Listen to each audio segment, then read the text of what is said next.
An F-16 fighter jet given to Ukraine reportedly shot down an advanced Russian plane thanks to the assistance of a Swedish reconnaissance aircraft. German newspaper Bild said the Russian Sukhoi Su-35 jet had been downed in the northeast of the country in an operation it described as a historic first. Earlier, Ukraine's Air Force had said Saturday it had downed a Su-35 in Russia's Kursk Oblast, although it gave no further details. The fourth-generation F-16s arrived in Ukraine to much fanfare after the Biden administration finally allowed Kyiv's allies to provide them in a move that was hoped to change the battlefield calculus. If confirmed, the operation in which an F-16 worked with a Swedish reconnaissance plane to down a Russian fighter would highlight a new level in Ukraine's aviation capabilities. During a fight on Saturday in the northeastern Sumy region, Ukraine's Air Force used its fighter jets to bomb Russian positions inside the country and in Russia's nearby Kursk region, Bild reported. The outlet said Russia sent a high-tech Sukhoi Su-35 air superiority fighter into battle to down the Ukrainian fighter jets, but the Russian pilot flew into an ambush. Ukraine had deployed a Swedish Saab 340 early warning and control reconnaissance aircraft, which had been discreetly tracking the Russian jet from hundreds of miles away. When it was close enough, the Ukrainian F-16 pilot used the necessary data to fire an AIM-120 missile at the Su-35, a 4.5-generation jet nicknamed the Super Flanker. The Russian plane crashed about 10 miles inside Russia, near the city of Koronevo in the Kursk Oblast. However, the pilot ejected to safety, according to Bild and the Ukrainian Telegram channel Stugna. The Oryx website, which tracks equipment losses in the war, posted a still image dated Saturday of the destroyed Su-35, the first loss of such an aircraft since February 2nd. As of Monday, Russia had lost 8 of the aircraft, according to Oryx. The people online reacted to the event. Military analyst Jake Bro on X, Russia lost another Su-35. Theory is that Ukraine now has operational their Swedish Saab AEW and seaplanes with their F-16 fleet. This capability took years to fight for and obtain for Ukraine. Bravo, everyone. Kyiv Insider on X. The location of yesterday's shoot-down of a Russian Su-35 by a Ukrainian F-16 was fairly deep into Russian territory.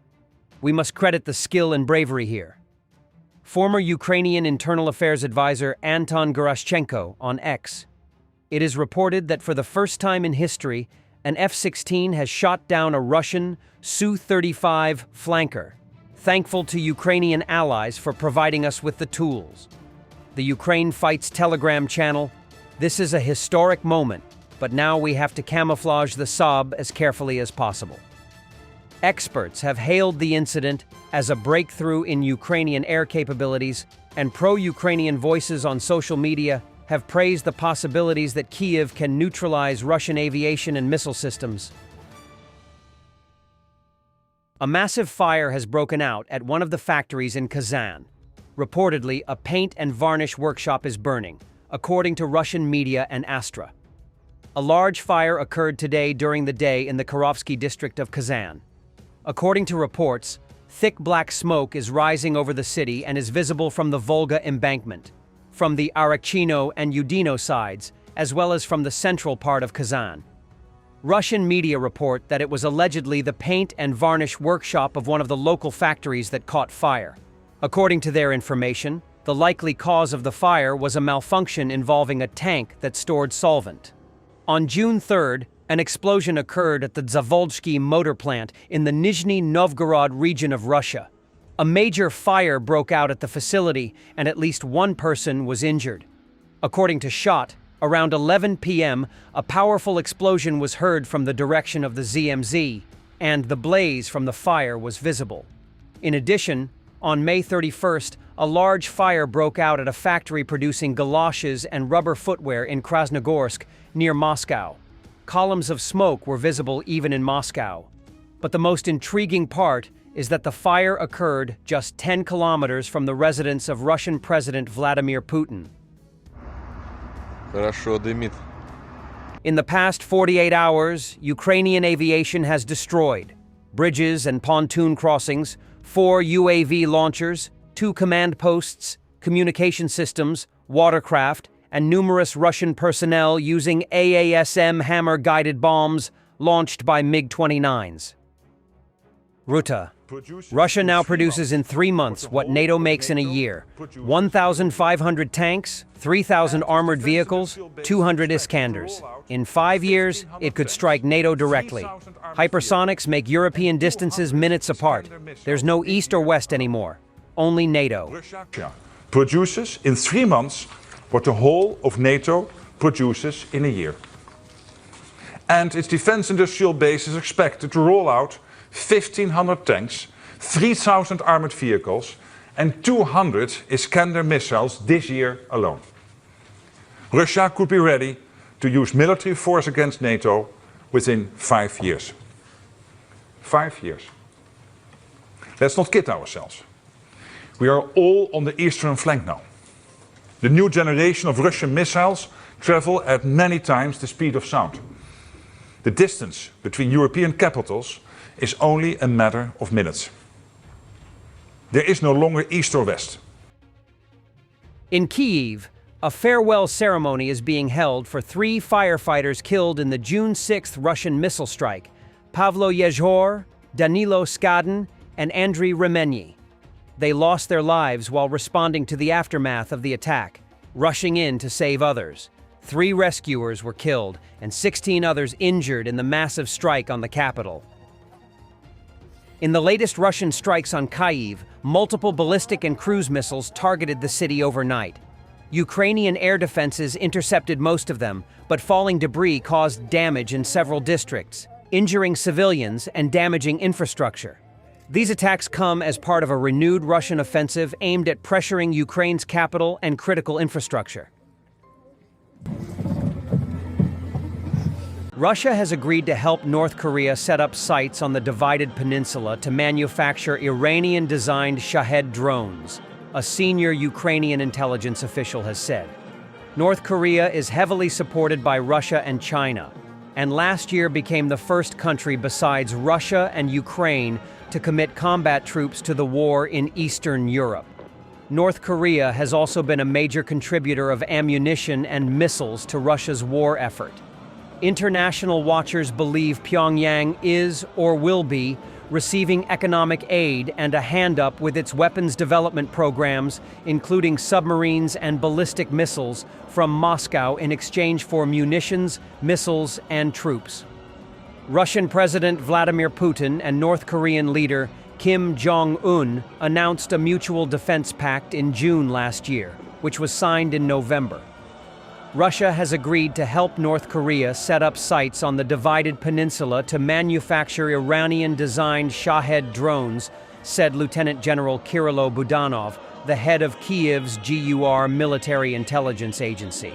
It will for sure bring changes in the military balance in the region between North Korea and South Korea, the intelligence chief told the War Zone. This is gravely concerning, William Alburke, a visiting fellow at the Henry L. Stimson Center and a former director of NATO's Arms Control, Disarmament, and WMD Non-Proliferation Center, told Newsweek. Cooperation between Pyongyang, Moscow, and Tehran on drones will likely equip North Korea with thousands and then tens of thousands of attack drones ready for combat, tested in battle, and incorporated into doctrine, Alburke said. Seoul would benefit from working closely with Kyiv and NATO member states to develop new ways to shield South Korea's airspace and critical infrastructure from its northern neighbor, he added. Shahed drones have plagued Ukraine's air defenses since the early months of the full-scale war, launched by Russia in February 2022. While slow-moving, the uncrewed aerial vehicles, UAVs, also known as Geran drones, are hard for Ukraine's overworked air defenses to detect. The drones are known for their distinctive, low-buzzing sound and can carry warheads that shatter or explode when the UAV reaches its target. Russia quickly established sites to pump out the Iranian-designed drones on Russian soil. The GUR told Ukrainian media earlier this month that Moscow was capable of producing roughly 170 new drones each day. Russia launched 315 Shahed drones and 2 of North Korea's KN-23 short-range ballistic missiles at Ukraine overnight, Kyiv's Air Force said early on Tuesday. Moscow has used North Korean-made ballistic missiles frequently when targeting Ukraine. Experts say that Russia wielding these missiles in combat can reveal details about opaque weapons development in North Korea, but will also allow Pyongyang to tweak and improve its missiles. North Korea has recast South Korea as its principal enemy, officially moving away from the long-held goal of reunification. The countries have remained technically at war since an armistice agreement signaled the end of the Korean War in 1953. The U.S. State Department said last week that Russian support for North Korea must end after Sergei Shoigu, Russia's former defense minister now serving as the secretary of Russia's Security Council, visited the secretive nation's capital. North Korea's state news agency said in a readout that Moscow and Pyongyang agreed to dynamically expand and develop relations and deepen the strategic partnership between the two countries. Kim reassured Shoigu that North Korea would unconditionally support Russian foreign policy, including on Ukraine, state media reported. Thanks for watching, and don't forget to subscribe. Also, if you want to support Warthog Defense, please become our member and get early access to new videos, exclusive members-only videos, and become administrator in comment section. The membership link is in the description. Rescues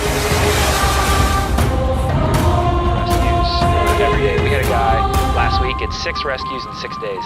You know, he's doing the job every day.